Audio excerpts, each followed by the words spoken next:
did Shabusi really write his Grammys acceptance speech? We break down the propaganda from his speech today and what he clearly did not mention that nobody's really talking about, which is why I think he didn't write the speech. And then we talk about his non apology that he issued to the Black community after the backlash. This is The Unspoken Why. Welcome back to The Unspoken Why, an audio-only podcast where we talk race, culture, the future, and politics. We deal with the uncomfortable truth versus the comfortable lie. And if you're new here, thanks for clicking on my video. And if you're into these conversations, like the video, comment below, and subscribe, guys, so you never miss another one. So I watched Shabuzi's 2026 Grammy acceptance speech a couple of times. And I was absolutely floored. And I thought the speech was despicable. And I thought that it was shady as hell.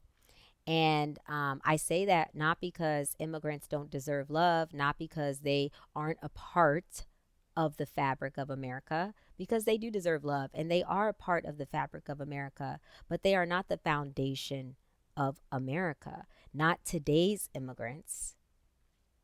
If we're talking about the immigrants of the past that came through Ellis Island, yeah. But today's immigrants are not a part of the true fabric of America. And there was a lot of shade in this speech. And it was despicable because it's the first day of Black History Month, right? The 2026 Grammys took place on the first day of Black History Month. And he is a Black-facing man. Shabusi, his family is Nigerian. They're from Nigeria. He's born here. He's first generation. And he grew up here, right? He did 2 years. I looked him up. He did 2 years in high school in Nigeria. But his whole life outside of those 2 years, he was here in America, right? And if the cops pull him over, he's a Black man to the cops. So he gets up on this stage in front of all these white people on this white platform on the first day of Black History Month. And he decides, this is the speech that I'm going to read. This is how I want to accept this speech, being I'm the, quote, first Black man to win Best Country Duo Group Performance Award. Okay. And being that we created country music, which they still have not acknowledged. They acknowledged finally that we created rock, still have not acknowledged that we created country music, but we did. So we have a lot of artists that were country music artists that were slighted. And he never mentioned any of that. Also, he never mentioned Beyonce. Beyonce put him on her Cowboy Carter album. He gained a lot of recognition from that and never mentioned Beyonce. But he also did not mention another place, I would say, that's very, very important. And we're going to talk about that today and why I think that he did not really write this speech. Even though he said he wrote this speech, I don't think he wrote this speech. Let's get into it. I got a speech, man. I've never written a speech in my life, and yesterday I said, I should write a speech. I said, dear God, I just want to say thank you. Nothing is possible without you. Your love and will preserves me through it all. I want to also thank my mother, who as of today has retired from her job after 30 years. Working in the medical field as a registered nurse in a psych ward. She worked 3 to 4 jobs just to provide for me and my four siblings as an immigrant in this country. Thank you, Mom. Sorry, I know I don't got too much time. I'm gonna read this whole speech though. I also want to thank Jared Cotter, Abbas Patti, Tina Davis, Ghazi, Nima, Nate Stevenson, and the entire Empire team for believing in me. Thank you so much, brother. And everybody else, Sean Cook, Devin Sastry, Josh Klein, and TKG, my lawyer, Bob Celeste, and everybody that's a part of this, Harvey Mason, thank you so much. I have the greatest team in the world. Thank you so much. And again, the last thing I want to say, immigrants built this country, literally. So this is for them, for all children of immigrants. This is also for those who came to this country in search of better opportunity to be a part of a nation that promised freedom for all and equal opportunity to everyone willing to work for it. Thank you for bringing your culture, your music, your stories, and your traditions here. You give America color. I love y'all so much. Thank you. All right, so guys, I'm going to tell you the truth. I think that somebody in the Democratic Party or somebody affiliated with the Democrats somehow wrote this script and gave it to Shabuzi to read. Because what did he never mention? What did he never mention that most immigrants mention when they win an award? He never mentioned his own country, the country that his family is from. He never mentioned Nigeria. Shabuzi got on stage. He is accepting a Grammy. He is making history. And he never mentioned Nigeria. Isn't that odd? Isn't that weird? It just doesn't make sense. It doesn't make any kind of sense. No Nigerian American will get up on a stage and win an award as prestigious as this and make history and never even mention Nigeria. Like, and this is why I feel like this is propaganda and that this was written for him, because he mentions immigrants, and he's talking about all these other people that are not his people. He's not talking about Nigerians. He's talking about a lot of these Hispanics out here that they're the bulk of who's being attacked and who ICE is coming after. They're the bulk of that. So it just seems to me that somebody else wrote this speech for him. I mean, he says he wrote it, but why would a Nigerian American like Shabuzi write a speech like this and not even include Nigeria? So he never included African. He never said the word African, never said the word black, and never said the word Nigeria. And to me, it's just not adding up, because Nigerians are very proud people. We all know that many of them strive to be accomplished people, right? And that's a good thing. That's not a bad thing. But how do you go up on a stage like this and you see the sea of these white faces? And it's like he said the speech that somebody else wanted him to say. That was not an authentic speech. To me, it just wasn't, on many levels. Not even just the clear shading of Black Americans. It's very, very clear. Daggers thrown, you know what I'm saying, in the back and in the chest. But he also didn't even mention Nigeria, which is where his family's from. And then to add insult to injury, right? He issues a non-apology letter after the backlash from a lot of Black Americans. And he says, first and foremost, I want to express my deep gratitude to everyone who has supported and celebrated my journey as an artist. I also want to acknowledge the conversation surrounding my acceptance speech. So he's basically saying, thank you to everybody who supports me. Now I'm going to address you niggas who got a problem with my speech. Okay, so this is not an apology speech. This is not an apology letter at all. It's just not. Okay, and this is where he's about to become a tether. And I do not like to say that word. I told you guys, if you listen to me, I'm not messy. I don't like to throw around that word like that and call people out of their name. That's just not what I'm about. But after reading this, I realized, whoa, this is like the actual definition of tethering, what he's doing right here in the writing right here. So he says, to be clear, I know and believe that we Black people have also built this country. So now he's Black. What? Wait, what? So now he's Black. Wait, is anybody else confused? Because he got up on the stage and he never said not one thing about Blackness, not one thing about Black people. He never said Nigerian. He never said African. He never said nothing about Black. But now he's Black. All of a sudden he's Black. And so he's tethering now. This is the actual definition of this. See, let me just say this. A tether is not just someone because you're born in America, but your family's from Africa, you're a tether. That's not a tether, in my personal opinion. To me, this is the definition of tethering. He went up on a stage on a white platform in front of all these white faces and spoke on this mic, knowing that Millions and millions of people were going to watch him. And he never said anything about blackness, never thanked black people, never thanked the foundation, never even thanked Africans, Nigerians, nothing. He never said anything about black at all. Then when he gets backlash, he wants to now say he's black. That is the definition of a tether, right? It's like you were not claiming black until you were put your back against the wall, right? Or until you were called out, and now you're claiming black. But on that stage, in front of all those white people, you were an immigrant. You weren't black. Hell, you weren't even Nigerian. You were an immigrant. Just that plain word, which I don't think he wrote it clearly. So he says, to be clear, so again, now he's black, right? To be clear, I know and believe that we black people have also built this country. My words were never intended to dismiss that truth, but you did dismiss that truth, Shabusi, because you never included black Americans who are the foundation of America.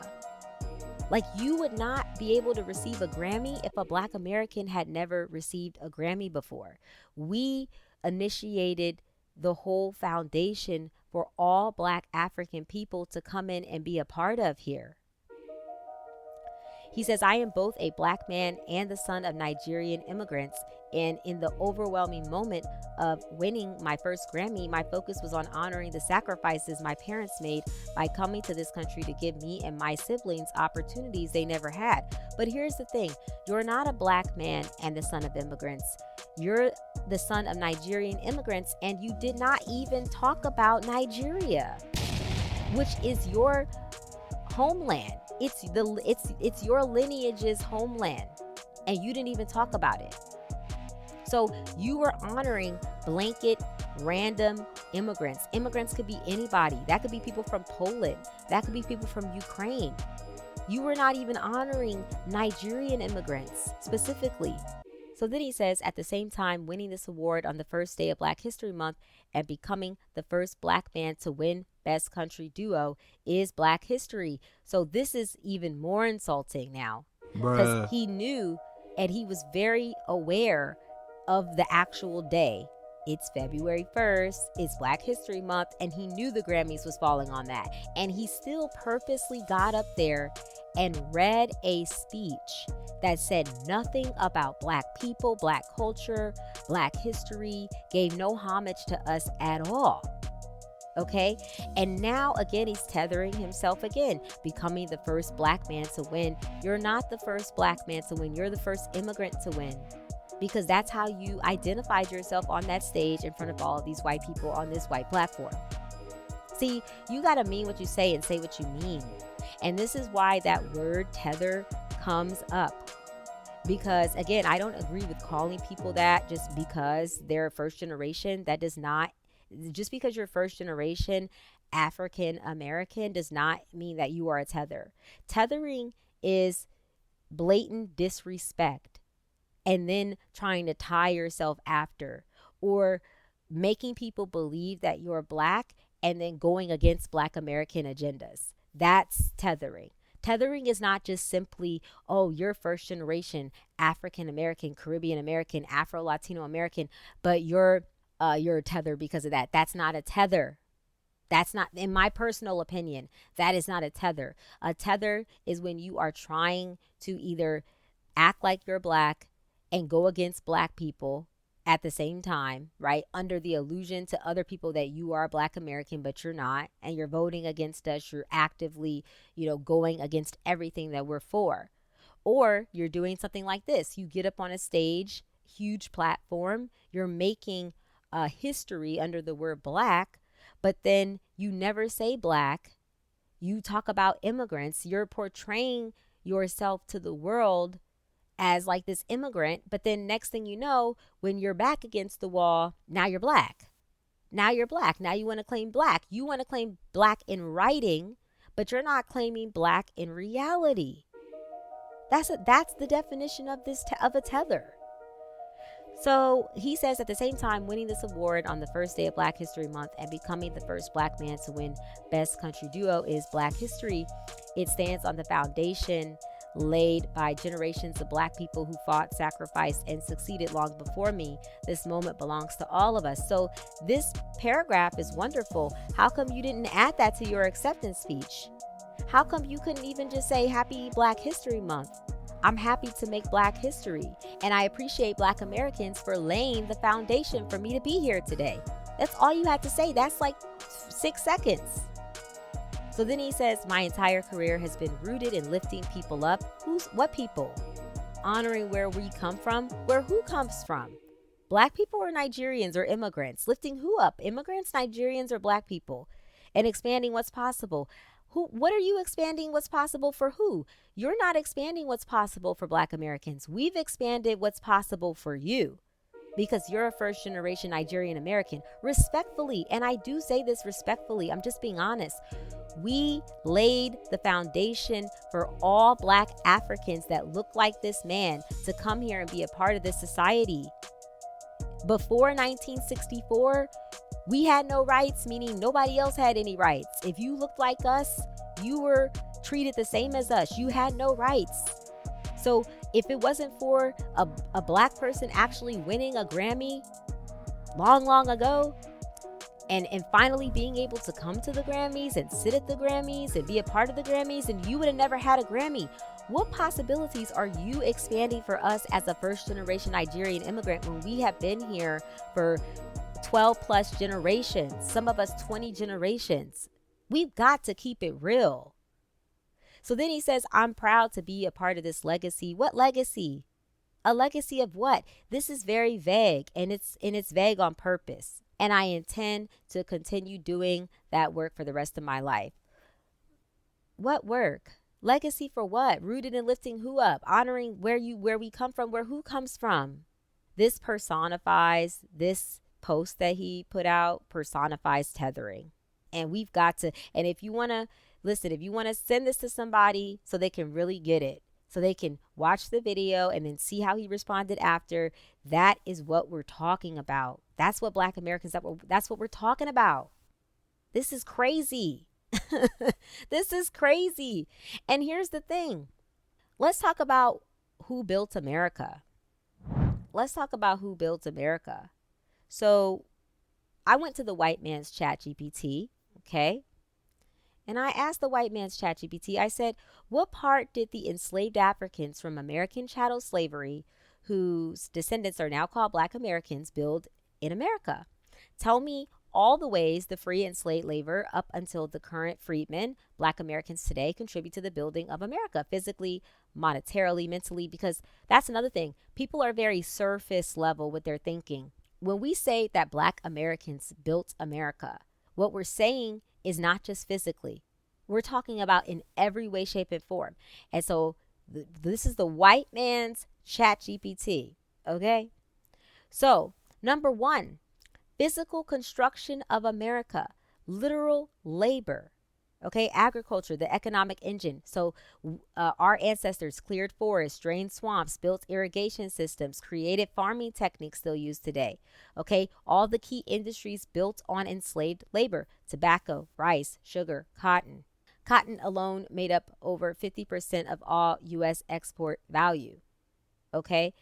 Infrastructure in cities. Enslaved Africans built roads, canals, railroads, bridges, ports, dams, levees, government buildings, the White House, the U.S. Capitol. And some of us already know this, but if you don't, now you know. Southern cities like Charleston, New Orleans, Richmond, Savannah. Why do you think we have an affinity for some of these cities? It's because we built them, literally. They were bricklayers, carpenters, blacksmiths, masons, plasterers, shipbuilders. Many enslaved workers were highly skilled, not just field laborers. White man's ChatGPT, because I know if the white man don't say it, y'all don't believe it, right? A lot of folks. Number two, financially and monetary contributions. Okay, unpaid capital. Enslaved people were America's first financial asset. These are all the ways that Black Americans, our ancestors, built America. Okay, we are the descendants of these people, and this is what our people did. Okay, enslaved Africans were bought, sold, mortgaged, just like a house, insured, used as collateral for loans. We were homes. Okay, They were the single largest asset class in the United States before the Civil War. Our ancestors' black bodies were worth more than all factories before the Civil War, all railroads before the Civil War, all banks combined before the Civil War. Their bodies were backed by bank loans, university endowments, insurance companies, northern industrial growth. Major institutions tied to slavery, banks, of course, Wall Street. They were trading slaves on Wall Street, literally. Ivy League universities, shipping companies, insurance firms. Okay. And then, of course, the post-emancipation exploitation. After slavery, no land redistribution, sharecropping, trapped freedmen and debt peonage, convict leasing, re-enslaved black men. Black labor rebuilt the South after the Civil War. Again, unpaid or underpaid. Okay. Number 3, intellectual and mental contributions. Let's talk about it. White man's ChatGPT. Knowledge systems. Enslaved Africans brought agricultural science, rice cultivation, soil management, metallurgy, the branch of science and technology concerned with the properties of metals and their production and purification. So, wow, look at that. Architecture, medicine, animal husbandry, political thought and resistance. Black Americans shaped concepts of freedom and democracy. There was no real freedom and democracy in America until black people forced there to be. And there still isn't really. But we are the reason why anybody black was able to even come here. Because if we were not free and there was no democracy for us, there was never going to be any democracy for Nigerian immigrants or Haitian immigrants or Senegalese immigrants. Because we all look the same, basically. You know, if I'm not free, you're not free. Abolitionist philosophy, civil rights theory, labor rights. So their resistance forced America to end slavery, amend the Constitution, confront its contradictions. Every major expansion of American democracy has come after the black struggle. This is the white man's ChatGPT, y'all. This ain't me. Number 4, cultural and psychological foundations of America. How we influenced America culturally, how we built America culturally. We shaped blues, jazz, gospel, rock, country. They're not going to say it yet, but we already know. Hip hop, R&B, spoken word, dance styles, fashion, slang, and linguistics patterns. There's no commercial that you're going to watch right now in America 2026 that's not using Black American slang. Period. There's no movie that's not using Black American music. Period. They can't even talk or sing and dance without doing something or saying something that we created. Okay, American culture is globally influential because Black culture is embedded in it. ChatGPT knows what it is. A Black man did not create ChatGPT. This is not a Black company, OpenAI. Psychological labor. Enslaved and free Black Americans performed emotional labor under terror, survival under systemic violence, community building despite family separation, spiritual resilience under dehumanization. Do you understand? This is why we're hated. They created mutual aid networks, churches, schools, historically Black colleges and universities, HBCUs, all while being denied safety, citizenship, or dignity. Do you understand? This is why we're so despised, because we survived all this and we're still here running the culture. Military and national defense. Black Americans fought in every U.S. war, served in segregated units, defended a nation that denied them rights. Okay, and the ongoing contributions of freedmen today, thank you, ChatGPT. Yes, modern Black Americans pay trillions of dollars in taxes. Drive innovation, entertainment, sports, science, and politics. Science and politics. People think that all we do is sing and dance. Not true. Sustain consumer markets. Sustaining your market. Helping create your market. Giving you a damn market. Shape global American influence. Yet the original wealth extracted from their ancestors was never returned. ChatGPT, we're coming for our check. Yes! Thank you.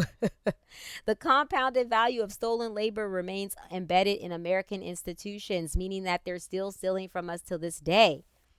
And it's rigged. The system is rigged, which is what we always say. So bottom line, no soft language. No, I don't want any soft language. ChatGPT, just keep ripping the Band-Aid off. Black Americans did not help build America. They built it. This is the white man's chat GPT. I'm so because listen, we black people, we know this. Don't we all know this? But it's like we literally have to have it in writing from white people to show these people that this is real. Okay? So literally ChatGPT is telling you we did not help build America, and immigrants did not build America. We built America. We built America. Immigrants were a part of building America. The Irish, the Chinese, the Polish, yes, all these people were a part of building America. But we laid the foundation for America to exist today. Physically, economically, culturally, intellectually, morally. America's rise to global power rests on stolen labor, stolen knowledge, and stolen wealth. Okay? So that's ChatGPT. That ain't me, y'all. That ain't me, y'all. And even ChatGPT knows. They know. They got nothing to lose. They don't give a damn. Because they know that people will just read this and then try to make excuses or say, oh, ChatGPT is leftist. Oh, they're liberal. Oh, that's why they wrote this. No, like they said, this is all facts. You can find, this is all facts. We've been here since 1619, before America was even America. And we built America, the roads, the canals, the railroads, the bridges, the ports, the dams, the levees, the government buildings. We built the foundation. That's why we say FBA. That's why FBA actually resonates with Black Americans, because we are the foundation. We laid the foundation. And we know that there were other people a part of building America, the Irish, the Chinese, etc. We know this. But we are the actual foundation of what built America before all these other people started flooding the zone. We were here, not because we wanted to be here either, not because we were fleeing another country for economic prosperity or for a war. And the war part, I do understand. But you get what I'm saying. We were not fleeing any country. We were forced to be here. And then after being forced to be here and then being dehumanized in every single way possible, we still rose from the ashes, shiny. I mean, uniquely us, running the culture of America. And then they got the nerve to get on stage on the first day of Black History Month and say immigrants, immigrants, immigrants, immigrants. That is all purposeful, to slight us, to shade us for an agenda that's beyond even Shabuzi, believe it or not. And this is why a lot of people are really starting to not like the Democrats. Now, me, I'll never be a Republican, but I'm not a Democrat either. I'm a moderate. I'm in the middle. And I vote whoever is helping Black Americans. That's who I support. I don't support either party because I think they're both jacked. But this is why a lot of people are not dealing with the Democrats, because they are running this script of immigrant, immigrant, immigrant, and it's totally false. And it's disingenuous. And they know what they're doing, and they're doing it on purpose. And so Shabuzi, I really think he just allowed himself to be played like this. And he wants to be played. I mean, clearly he's just probably in it for the bag. He's trying to remain relevant, you know. But it's really sad because, you know, once you slight us, we never forget. So he'll never live this down. And, you know, real Black Americans, the ones of us that love ourselves, we're never going to forget this. And if anybody actually was a fan of his, like I'm not a fan of his or whatever, because I don't like country music in general, no matter who really does it. But anybody who was a fan of his that's FBA probably is no longer a fan of his anymore. And this is the reason why we have to delineate, not to make fun of people, not to ostracize people, but to really hold people accountable for the words that they're saying, especially on a mainstream platform like this. When you're disrespecting us and it's very clear what you're doing, you have to be held accountable. And anybody who's first generation African American or Caribbean American or Afro Latino, if you love us and you stand with us and you support us, you should not be offended by us calling these people out for what they are, by us delineating in this manner and having to call these people what they are. He totally tethered. I mean, he did. He tethered. If we're going to say it, we're going to say he tethered, you know? And we've got to call it like we see it. Okay? He went up on stage and was a whole different person, and then went to writing that fake apology, non apology, and was black all of a sudden, wanting to align with us again. And that is like a double agent. That's like an informant. We can't trust you. Because when you're in front of people, when it matters, when you're given a platform where it matters to speak on our behalf and to be one and stand with us, you don't. But then when we get on you in writing, you want to come and say, "Nah, I'm with you guys. I support you guys. You know I love y'all." No, you don't. No, you don't. Because how you do one thing is how you do all things. And to me, it's just you're very two-faced. So yeah, guys, that's all I got for you today. So make sure you share this video and like the video. If you like what you heard today, make sure don't forget to like, because they definitely do not want to boost videos like this in the algorithm. And always remember to ask why.